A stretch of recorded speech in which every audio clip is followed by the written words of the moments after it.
શુભ કાર્યની અંદર આપણે ભગવાન ગણેશની પ્રાર્થના સાથે અને શિવ શંભુના ચરણોમાં વંદન સાથે આજે આપણા આજના કાર્યક્રમની શરૂઆત કરીએ. વિક્રમ સંવત 2080ના નવા વર્ષના ગુજરાત પત્રકાર સંઘ દ્વારા આયોજિત સ્નેહ મિલન સમારંભ અને વર્ષ 2022-23ની વાર્ષિક સાધારણ સભાના આજના શુભ પ્રસંગમાં આપણે સૌ પત્રકાર મિત્રો અને પ્રમુખ શ્રી બાબુભાઈ પટેલ, સ્ટેજ ઉપર અન્ય ઉપસ્થિત આપણા મહાનુભાવો, આદરણીય ગઢવી સાહેબ,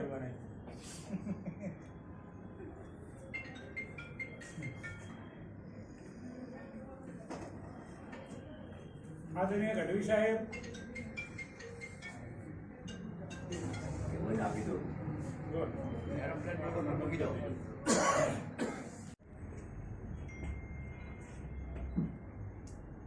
मंगलम भगवान विष्णु मंगलम गरुड़ध्वज मंगलम पुंडरीकाक्ष मंगलाय कन्यो सर्वमंगल मांगल्ये शिवे सर्वार्थ साधिके शरण्ये त्र्यंबके गौरी नारायण स्नेह मिलन समारोह તેમજ ગુજરાત પત્રકાર સંઘની એન્યુઅલ વાર્ષિક સામાન્ય સભામાં આજના શુભ પ્રસંગે ઉપસ્થિત જીવરાજ મહેતા હોસ્પિટલના સીઈઓ સાહેબ ડૉક્ટર અગ્રવાલ સાહેબ એ આપણા આજના સભાના મુખ્ય મહેમાન છે.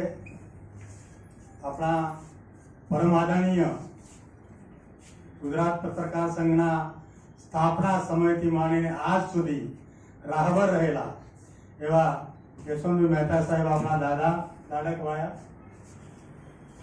ગુજરાત રાજ્યના પૂર્વ કલેક્ટર શ્રી આઈએએસ અધિકારી સાહેબ અને એકલા સરકારી અધિકારી નહીં પરંતુ સાહિત્યકાર અને પત્રકારત્વના ક્ષેત્રે ખૂબ જ નામના જાણે મેળવી છે એવા ગઢવી સાહેબ, સંયુક્ત પૂર્વ માહિતી નિયામક શ્રી નટુભાઈ પરમાર સાહેબ, ગુજરાત પત્રકાર સંઘના મારા વાઇસ ચેરમેન જગદીશભાઈ બ્રહ્મભટ્ટ, ગુજરાત પત્રકાર સંઘના વાઇસ ચેરમેન ડોક્ટર નિખિલભાઈ ચાપ, અમારા ઇન્ડિયન જર્નાલિસ્ટ યુનિયન અને ગુજરાત પત્રકાર સંઘના એક્ઝિક્યુટિવ મેમ્બર અને મેનેજિંગ ટ્રેઝરર એવા વિજયભાઈ મહેતા સાહેબ, બેંક ઓફ ઇન્ડિયાના આપણા વિનોદભાઈ દીક્ષિત સાહેબ, આપણા મહામંત્રી નટુભાઈ ભટ્ટ તેમજ ગુજરાતના દરેક ખૂણેથી ઉપસ્થિત મારા પત્રકાર ભાઈઓ અને બહેનો, આજની વાર્ષિક સામાન્ય સભા અને દિવાળી નૂતન વર્ષ સ્નેહ મિલન સમારોહમાં આપ સૌનું સ્વાગત કરતા હું ખૂબ જ ધન્યતા અને ગૌરવની લાગણી અનુભવું છું. આપણે સમય ઓછો છે અને બધા મહાનુભાવોને પણ આપણે સાંભળવાના છે. જે પત્રકારત્વ અને સાહિત્ય ક્ષેત્રે એમનું જો પ્રદાન છે એવો આજે આપણા વચ્ચે ઉપસ્થિત છે એ આપણા માટે ખૂબ ગૌરવની વાત છે. હું મારું પ્રવચન બહુ નહીં લંબાવું તો ગુજરાત પત્રકાર સંઘનો ઇતિહાસ થોડોક સંક્ષિપ્તમાં કહીશ કે 60 વર્ષ કરતાં વધુ સમયથી આપણું ગુજરાત પત્રકાર સંઘ ગુજરાત ક્ષેત્રે પત્રકારોના હિત, કલ્યાણ અને સુરક્ષા માટે કાર્યરત રહ્યું છે અને છેલ્લા લાખ દાયકાઓની અંદર જે ખૂબ લડાઈ કરી તે પત્રકારોના હિત માટે, પત્રકારો તેમજ બિન પત્રકારોના હિત માટે, જે નિરંજન પરીખથી માંડીને જીવાય પટેલ, ફતેહ બહાદુરજી, વાસુદેવભાઈ મહેતા, કે વિક્રમરાવ, આવો જે આપણી આધારશિલાની અંદર આવા મહાનુભાવો જે રહેલા છે ગુજરાત પત્રકાર સંઘના, એ પણ આપણા માટે ખૂબ જ આનંદની વાત છે. હવે આપણે એમની ધરોહર મુજબ એમની કર્તવ્યનિષ્ઠાના આદેશો મુજબ આપણે ગુજરાત પત્રકાર સંઘને આગળ લઈ જઈ રહ્યા છીએ અને એમાં હું મારા કમિટી મેમ્બર્સ, મારા હોદ્દેદારો અને મારા સભાસદોનો ખૂબ જ સફળતા અને સહભાગ માટે એમને પ્રાર્થના કરું છું. તેઓ જે સહકાર આપ્યો છે એઓ સદા માટે આપતા રહે છે. ગુજરાત પત્રકાર સંઘ, આપણું ગુજરાત જર્નલ મેગેઝિન અને ગુજરાત જર્નાલિસ્ટ વેલફેર ટ્રસ્ટ ખૂબ જ પ્રગતિ કરે એવી અભ્યર્થના સાથે ધન્યવાદ.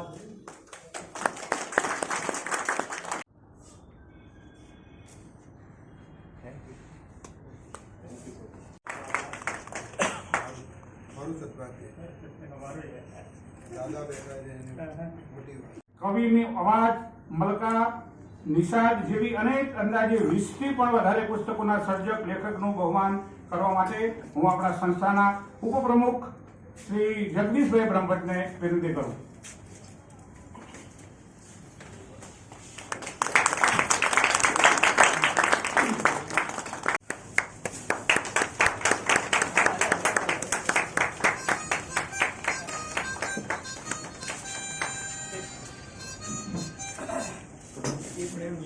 સાતપુરા આવે છે ઉદ્ઘાટન સાતપુરા સંગીત દ્વારા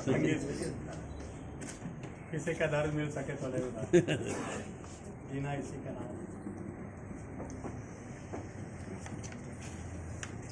ખૂબ આભાર આદરણીય મહાનુભાવો શ્રી ગુજરાત જનરલનું વિમોચન આપનાર બેંકના મેનેજરશ્રી સુરતથી જે મહેમાન પધાર્યા છે અને જેમણે દક્ષિણ ગુજરાતનું આપણું કામ સંભાળી લેવાની જે જવાબદારી સ્વીકારી છે એ સૌને વંદન અને પત્રકાર સંઘના આપ સૌ સાથીઓને વંદન.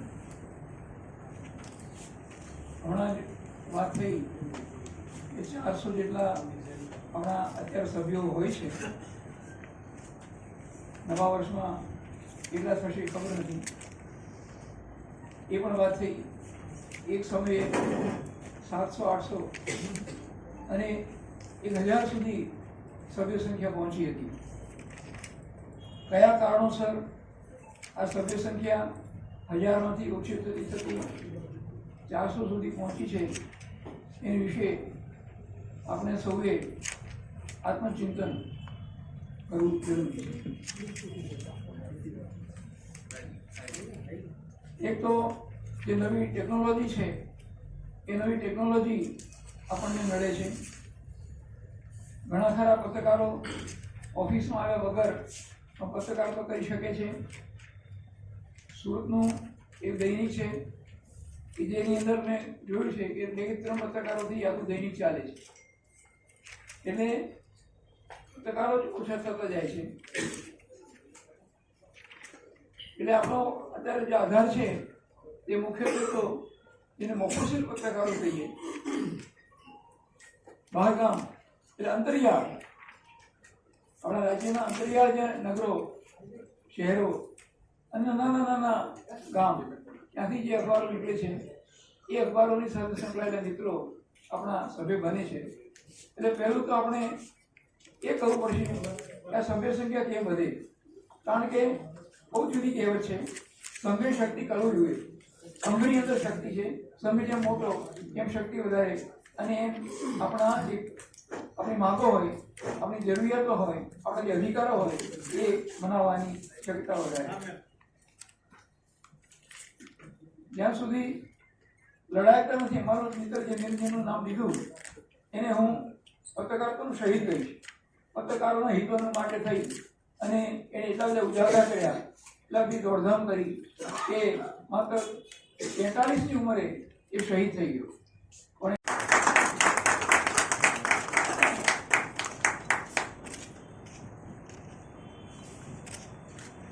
સમારંભમાં ઉપસ્થિત ગુજરાત પત્રકાર સંઘના પ્રમુખ શ્રી પ્રજાપતિજી અને આદરણીય શ્રી યશવંતભાઈ મહેતા સાહેબ, અને મહાનુભાવો મારા ત્રિનંદભાઈ પરમાર, જગદીશભાઈ મેવા અને પત્રકાર ભાઈઓ અને બહેનો.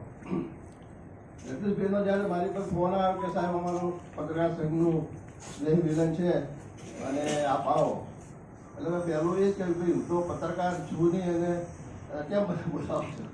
પણ પછી મને યાદ આવ્યું કે હું પત્રકાર હતો. હું જ્યારે કોલેજમાં ભણતો હતો ત્યારે મારા અંગ્રેજીના પ્રોફેસર છાયા હતા અને એમને મારા માટે બહુ પ્રેમ હતો. એટલે મને કે તારું અંગ્રેજી સારું કરવું હોય તો તને જહીનમાં લઈ જવું, ત્યાં સબ એડિટર તરીકે અનુવાદ કરવાના હોય. એ જહીનમાં કામ કરતા હતા. એટલે હું એફઆઈમાં હતો ત્યારથી જહીનમાં કામ કરવા માંડ્યો અને રોજ રાત્રે જવાનું. કામદાર સાહેબ મારા બોસ હતા અને સબ એડિટર તરીકે પેલા પ્રિન્ટર હતું એ વખતે બધું આયા કરતો હતો. બધું જતો હોય સમાચારોનો, એમાંથી કટકીઓ કાઢી આપણે એનો અનુવાદ કરવાના અને પછી એ છપાય. થોડા સમય પછી મોહમ્મદ બાકર મળ્યા મને કે પ્રવીણ શું કરે તું? મેં તો આમ તો ભણું છું ને આ જય હિન્દમાં જાઉં છું. મને ચાલુ તને સંદેશમાં લઈ જાઉં. એટલે મને એની સાથે લઈ ગયા. સંદેશના તંત્રી ચિમનભાઈ પટેલ ચુંગી પીધા બેઠા હતા. અમે ગયા. આવો આવો મમ્મી, કેમ આવું થયું? એ કાંઈક મારા કે છોકરો છે, હોશિયાર છે, સારો લેખક છે, વાર્તાકાર છે, એને આપણે સંદેશમાં આમ શીખવાડવું છે. એનો જ કે એ દિવસથી આપણે સંદેશો લગભગ બે એક વર્ષ સંદેશમાં કામ કર્યું અને સ્કૂલમાં હું શિક્ષક પણ થયો હતો. પણ આ મારી રાતની ડ્યુટી હતી અને રાત્રે છાપું આપ બધા જાણો છો, અનુભવી લો, 8 વાગે 1 વાગે છાપું આવી જાય એ જોઈને પછી અમારે જવાનું. લગભગ રાત્રે 2 વાગે હું ઘરે સાયકલ પર પહોંચતો. પણ આપણું જીવન એવું છે કે વ્યવસાય આપણી ઈચ્છા મુજબ થતો નથી.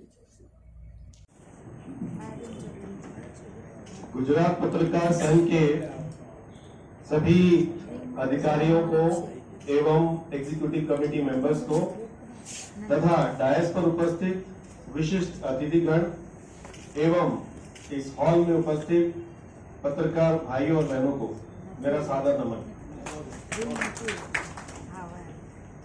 और गुजरात पत्रकार संघ के कमेटी मेंबर्स को तथा विजय भाई मेहता को बहुत बहुत धन्यवाद कि आपने मुझे इस प्रोग्राम में सम्मिलित होने का अवसर प्रदान किया और मेरी बात साझा करने का अवसर प्रदान किया। इसके लिए आपका खूब खूब आभार। अभी सबसे पहले मैंने सबके मंतव्य सुने और उसमें जो मेरे मन में ख्याल आ रहा है मैं वो व्यक्त करूंगा आप सबसे कि पत्रकारिता, मीडिया हाउस, इलेक्ट्रॉनिक मीडिया हो, प्रिंट मीडिया हो, उसका अपने देश में देश के एक स्ट्रॉन्ग पिलर की तरह है और देश के उत्थान में उनका एक बहुत बड़ा योगदान है। और सबसे अच्छी बात मुझे जो लगती है अपने पत्रकार भाइयों बहनों की, वो लोग कोई भी खबर जितनी जल्दी से जल्दी हो सकता है आम आदमी तक पहुंचाने की कोशिश करते हैं और सही खबर पहुंचाने की कोशिश करते हैं। तो आप सबका एक बहुत बड़ा रोल है पूरे देश में लोगों को घर बैठे सारी खबर को पहुंचाना, क्योंकि जो भी खबर हम सबको मिलती है उसके बेस पे आम आदमी बहुत सारे निर्णय लेता है, चाहे वो पॉलिटिक्स की हो, चाहे वो फाइनेंस की हो, चाहे वो इंफ्रास्ट्रक्चर डेवलपमेंट की हो या पॉलिटिकल रिफॉर्म्स की हो, सबका असर आम आदमी पर पड़ता है। पहले के जमाने में दूरदर्शन हुआ करता था और सब वेट करते थे वो जब न्यूज आती थी और उस न्यूज के अलावा अगर वो मिस हो गई तो आपका इंफॉर्मेशन मिस हो जाता था। लेकिन आजकल मीडिया के माध्यम से आपको अगर एक चैनल की न्यूज मिस हुई दूसरे से मिलेगी, दूसरे की मिस हुई तीसरे से मिलेगी और आप उनको कंपेयर भी कर सकते हैं। इसमें इस पूरी प्रक्रिया में हमारे पत्रकार भाइयों बहनों का बहुत संघर्ष होता है। वो कैसे, जैसे मान लीजिए कहीं बाढ़ आ गई, कहीं अर्थक्वेक आ गया, कहीं पॉलिटिकल रैली है, कहीं किसी गुरु का प्रवचन है, तो वहां भाग दौड़ भीड़ और टाइम को मैनेज करना और बाकी और पत्रकारों के साथ आपको पहुंचना और वहां की न्यूज लेना और सबसे पहले देना और सही न्यूज देना, ये एक बहुत बड़ी जिम्मेवारी है और इससे मीडिया हाउस की क्रेडिबिलिटी बनती है। और इस कार्यक्रम को करने में, इस प्रक्रिया में आप लोगों को कई बार कई चीजों का बलिदान करना पड़ता है। जैसे घर में कोई फैमिली फंक्शन है लेकिन ऐसी कोई सेंसिटिव न्यूज आ गई जिसको आपको अभी कवर करना पड़ेगा, तो आपको अपने घर का जो प्रोग्राम है उसको सैक्रिफाइस करना पड़ता है। दूसरा जो डेली सैक्रिफाइस करना पड़ता है वो आपके खाने पीने का टाइम। आपको न्यूज के हिसाब से या जिनसे न्यूज लेनी है उनके टाइम के हिसाब से आपको अपने सारे शेड्यूल को व्यवस्थित करना पड़ता है, जिसमें सबसे ज्यादा आपकी हेल्थ नेग्लेक्ट होती है। और इस प्रोसेस में आपका स्ट्रेस लेवल बहुत ज्यादा बढ़ जाता है। एक तो खाना पीना ठीक नहीं, लाइफस्टाइल बिगड़ गया और स्ट्रेस लेवल बढ़ गया, तो उसका डायरेक्ट इंपैक्ट आपकी हेल्थ पे होता है। और आप सबकी हेल्थ हमारे देश के लिए बहुत जरूरी है, क्योंकि आप बहुत इंपॉर्टेंट काम कर रहे हैं लोगों को सही दिशा दिखाने के। इसीलिए जीवराज मेहता हॉस्पिटल ने अपनी मॉरल रिस्पॉन्सिबिलिटी समझते हुए अपने पत्रकार भाई और बहनों के लिए आज ये एमओयू साइन किया है। और इसके लिए मैं गुजरात पत्रकार संघ को और स्पेशली विजय भाई मेहता, बाबू भाई को बहुत बहुत हृदय से आभार व्यक्त करता हूं कि उन लोगों ने इस इनिशिएटिव को लिया और कार्यान्वित किया। लेकिन मैं आपको एक और चीज बोलना चाहता हूं इसके साथ। मेरी भगवान से प्रार्थना है कि आप सब लोग स्वस्थ रहें, मस्त रहें और 100 साल की लंबी आयु जिए और देश के लिए कुछ करके जाएं। आप लोगों को जीवराज मेहता हॉस्पिटल की या किसी भी हॉस्पिटल की सेवाओं की जरूरत ना पड़े। अब आप ये सोचेंगे फिर हमने एमओयू क्यों किया? वो इसलिए किया, जैसा कि आप सब जानते हैं कि अगर हम कहीं कोई भी गाड़ी लेते हैं, वाहन लेते हैं, कार हो, बाइक हो, बाय डिफॉल्ट हम उसका इंश्योरेंस करते हैं। लेकिन हर आदमी चाहता है उस इंश्योरेंस को कभी वापरने की जरूरत ना पड़े। ये भी उसी तरह का आपका इंश्योरेंस है, इसकी जरूरत ना पड़े आपको कभी। लेकिन आपके बैक ऑफ द माइंड, दिमाग में रहेगा कभी जरूरत पड़ी तो है कोई जगह जो अपना हॉस्पिटल हम जा सकते हैं हक से और इलाज ले सकते हैं। और एक इंपॉर्टेंट चीज मैं आपको बताना चाहता हूं, जीवराज मेहता हॉस्पिटल एक ट्रस्ट हॉस्पिटल है जो गुजरात के फर्स्ट मुख्यमंत्री थे डॉक्टर जीवराज मेहता, उनके नाम से है। तो इस हॉस्पिटल, ये हॉस्पिटल सबसे बड़ा हॉस्पिटल है और सबसे पुराना हॉस्पिटल है अहमदाबाद में। और इस हॉस्पिटल का मुख्य लक्ष्य सिर्फ और सिर्फ सेवा का है और उसमें हम दिन प्रतिदिन एक एक स्टेप आगे बढ़ रहे हैं। जितनी ज्यादा से ज्यादा लोगों को सेवा दे सकें, जितनी राहत दरों पे सेवा दे सकें। ऑब्जेक्टिव ये है, जनरली क्या होता है जब राहत दर पे कोई सेवा मिलती तो लोग ये सोचते हैं कि क्वालिटी ऑफ केयर अच्छी नहीं होगी, जबकि यहां उल्टा है। Quality of care is extremely well and at par with any corporate hospital. कई क्षेत्र में हम कई हॉस्पिटल से ज्यादा अच्छी सेवाएं दे रहे हैं। अब आपको उसका एक इंस्टेंस बताता हूं, छोटा सा एग्जांपल। ये